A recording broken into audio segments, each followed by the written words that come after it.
Mesdames et messieurs, soyez salués, où que vous soyez, partout à travers les quatre coins du globe.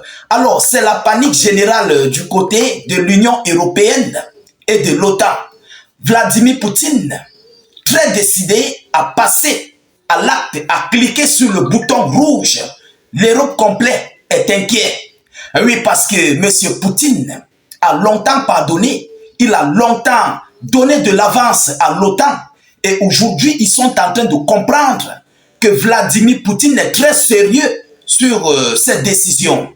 Alors, on nous annonce que la Fédération de Russie compte frapper aujourd'hui avec une pluie de masse, une pluie mais tellement massive qui risquerait même d'ailleurs de toucher des ambassades otaniennes et de l'Union européenne. Ah oui, l'information est tombée aujourd'hui. Je vais entrer tout à l'heure dans les profondeurs. Par rapport à cela, Emmanuel Macron est inquiet et il a été obligé de faire une sortie. Qu'est-ce que Emmanuel Macron dit? Et vous savez, la Russie à l'heure actuelle sont dans des hautes préparatifs de sécurité pour protéger leur peuple, pour protéger tout ce qui est sur leur territoire, avant de lancer sur la chose, avant de cliquer en fait sur le bouton rouge.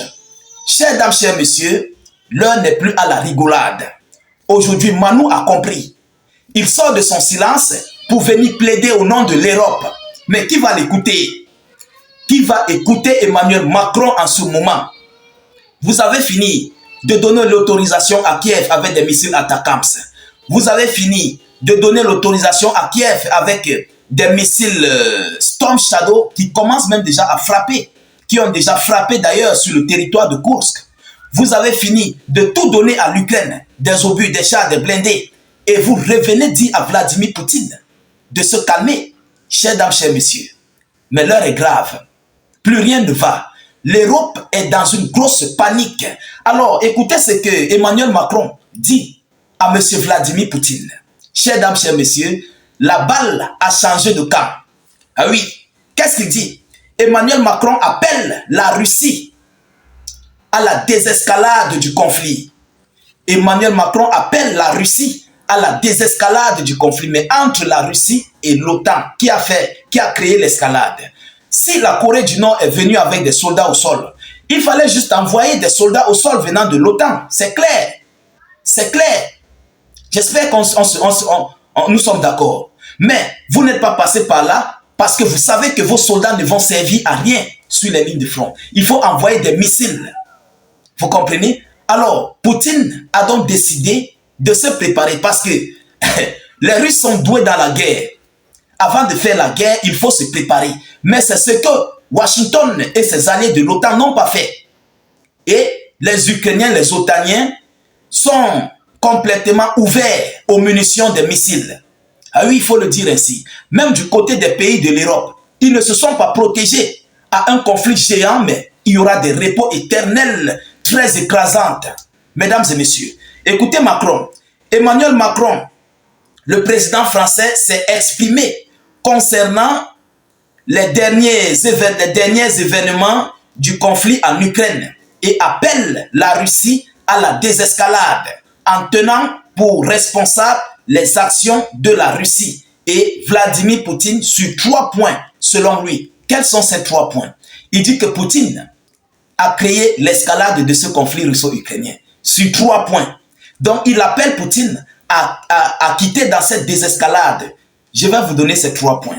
Écoutez, la participation des soldats nord-coréens au combat face à l'Ukraine, l'intensification des attaques face à l'Ukraine le 18 novembre et le changement de la doctrine nucléaire ces derniers mois. Voilà les 3 points qui font en sorte que eux, en tant qu'Européens, envoient des missiles à l'Ukraine. Parce que Poutine a mis tous ces 3 points. Vous comprenez? L'envoi des soldats nord-coréens au front, la retouche de la doctrine nucléaire et aussi l'intensification des frappes, dans les frappes massives sur l'Ukraine. Voilà ce que Macron dit. Il n'a pas d'argument en fait. Il vous dit ça, c'est un toto. Et écoutez ce qui se passe. Les services de renseignement ukrainiens ont reçu des informations selon lesquelles la Russie envisage aujourd'hui de frapper l'Ukraine avec un missile expérimental non nucléaire. Mais c'est le style nucléaire, c'est le style, même capacité, même gabarit comme le missile nucléaire, mais c'est non nucléaire. Vous comprenez? Voilà ce qui se passe. Après avoir reçu les renseignements venant des États-Unis d'Amérique, qui ont dit que la Russie doit verser des pluies de frappes massives sur le territoire ukrainien. Écoutez, les zones que Poutine compte viser, chers dames, chers messieurs, il dit, je cite, la Russie pourrait attaquer les ambassades occidentales à Kiev avec des missiles, selon l'un des analystes militaires. La Russie intensifiera ses attaques contre Kiev après que les États-Unis ont donné l'accord à l'Ukraine et la permission d'attaquer le territoire russe avec des missiles américains. Donc vous-même, vous savez ça. Vous-même, vous êtes conscient de ça. Mais vous continuez dans ça. Auparavant, le Kazakhstan avait recommandé à ses citoyens de quitter l'Ukraine sur fond d'informations diffusées sur une attaque imminente à grande échelle de la Russie. Voilà les informations. Mesdames, Mesdemoiselles et Messieurs, l'Occident complet est dans une panique, mais très extrême. Ils sont paniqués. La situation vient de chambouler. Ils ne s'attendaient pas à ce que Poutine pouvait réagir parce qu'ils ont brisé les premières lignes rouges. Ils ont brisé les deuxièmes lignes rouges des F-16. Ils ont franchi la ligne rouge pour l'envoi des missiles. La seule chose qui leur reste, c'est de lancer une offensive au sol avec leurs troupes. Et ils le savent, ils ne pourront pas. Ils ne pourront pas face aux Russes. Ils ne pourront pas. Ils seront anéantis. Donc, qu'est-ce qu'il faut faire? Il faut autoriser à l'Ukraine avec des missiles à longue portée pour détruire d'abord les premières lignes du front, détruire les entrepôts russes s'ils auront moyen et avant de lancer l'offensive. Donc ça les ouvre la voie au niveau des fronts. Ensuite, ça trouve que ça affaiblit la Russie dans son stock. Ou même d'ailleurs, ils ne pourront pas parce que Vladimir Poutine, la Russie garde son matériel dans le sous-sol.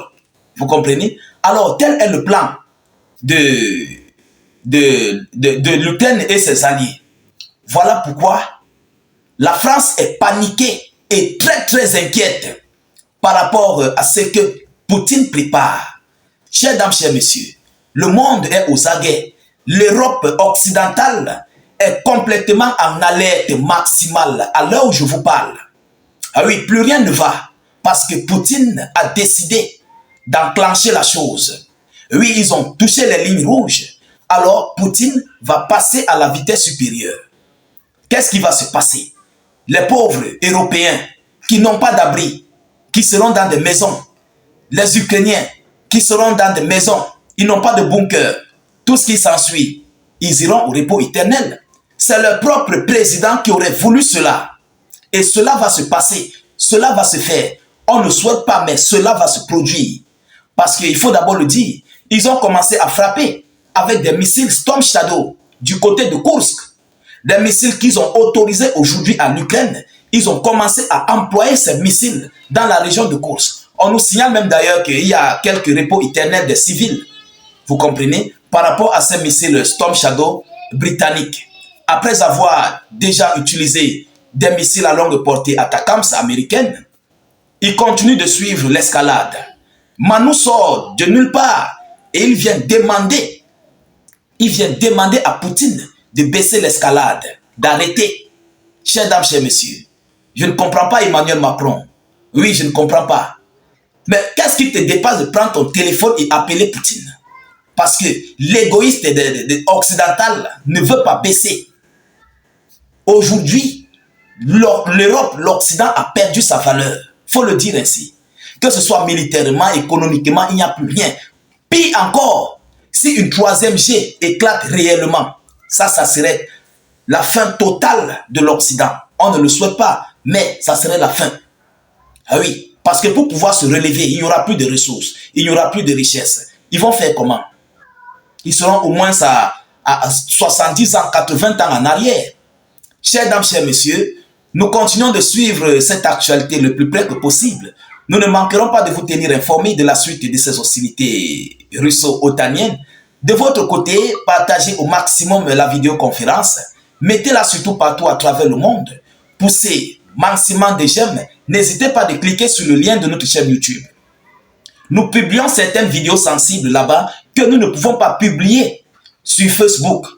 Vous comprenez? Les vidéos de jets, les vidéos des tirs de missiles, on peut publier sur YouTube. Contrairement à Facebook, c'est pourquoi je vous dis, cliquez sur le lien de notre chaîne YouTube, en commentaire sur la page Facebook. Dès que ça s'ouvre, vous cliquez sur s'abonner. Ensuite, vous activez la cloche de notification pour ne plus rater nos prochaines émissions. Laissez notre slogan qui est « Vive la paix » dans le monde. Faites suffisamment de commentaires, mettez des cœurs en commentaire, cela dépend de vous. Je vous reviens tout à l'heure pour une prochaine série d'actualités. Soyez encore salués une fois de plus. Ciao, ciao.